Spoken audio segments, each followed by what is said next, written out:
মালদা মালদা কলেজে দীর্ঘদিন ধরে বন্ধ হয়ে থাকা আদিবাসী ছাত্রাবাস চালুর দাবিতে শুক্রবার বিক্ষোভে সামিল হলেন ছাত্রছাত্রীরা। দুপুরে কলেজ চত্বরে এই বিক্ষোভ কর্মসূচি অনুষ্ঠিত হয়। আন্দোলনকারীদের অভিযোগ, আদিবাসী পড়ুয়াদের জন্য নির্মিত ছাত্রাবাসটি বহু বছর ধরে পরিত্যক্ত অবস্থায় পড়ে রয়েছে। ফলে দূর দূরান্ত থেকে আসা আদিবাসী ছাত্রদের চরম সমস্যার মুখে পড়তে হচ্ছে। দ্রুত সংস্কার করে ছাত্রাবাসটি চালু করার দাবি জানান তারা।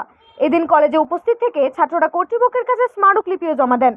বিষয়টি নিয়ে প্রয়োজনীয় পদক্ষেপের আশ্বাস দিয়েছেন কলেজ কর্তৃপক্ষ বলে জানা গেছে। বলছি, কি দাবি আপনাদের এই আন্দোলন, কেন আন্দোলন? নমস্কার, আমি মালদা এসটি স্টুডেন্ট ইউনিয়নের প্রেসিডেন্ট বাচ্চু মুন্ডা। আমরা মালদা কলেজে দেখেছি দীর্ঘ 5-6 বছর ধরে আমাদের একটা আদিবাসী হোস্টেল রয়েছে।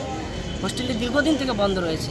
তো আমরা আজকে প্রিন্সিপাল স্যারের কাছে এসেছি, এই দাবি নিয়েছে হোস্টেলটা অবিলম্বে খোলা হোক এবং হোস্টেলের যে স্ট্রাকচার আছে ওগুলো ভালোভাবে মেরামত করা হোক, আর 24 ঘন্টা যেন ইলেকট্রিসিটি থাকে, জলের ব্যবস্থা থাকে, আর পড়ার পরিবেশটা যেন তৈরি হয়।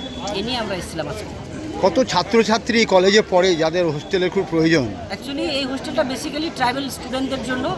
আমরা মালদা জেলায় থেকে শুরু করে আশেপাশে যে জেলাগুলো রয়েছে ওখান থেকে বিভিন্ন ছাত্রছাত্রীরা এখানে পড়তে আসে। ফলে হোস্টেল না পাওয়ার ক্ষেত্রে তাদেরকে বাইরে থাকতে হচ্ছে, ফিনান্সিয়াল একটা সমস্যার মুখে পড়তে হচ্ছে। তো এখানে সিট ক্যাপাসিটি রয়েছে এই হোস্টেলে মোটামুটি 30 জনের ছিল, সেখানে এখন যেহেতু হোস্টেল না থাকে এই 30 জন ছাত্রছাত্রী বঞ্চিত হচ্ছে। তো এখানে আপনারা যে বসে আছেন, কি আপনাদের এখন? আমরা কর্তৃপক্ষের কাছে এটা দাবি রেখেছি যে আমাদেরকে ইমিডিয়েটলি কিছু একটা সদুত্তর দেওয়া হোক। আমরা সেরকম সদুত্তর পাচ্ছি না। আমরা এখানে বসলাম, অবস্থান বিক্ষোভ করছি, কারণ আমরা বলেছি ঊর্ধ্বতম কর্তৃপক্ষ যিনি আছে ওনারা এসে আমাদের সাথে কথা বলবেন, তারপরে আমরা এই বিক্ষোভটা। আপনার নাম? আমার নাম বাচ্চু মুন্ডা। আপনি পরিচয়টা কি দিয়ে? আমি মালদা এসটি স্টুডেন্ট ইউনিয়নের প্রেসিডেন্ট।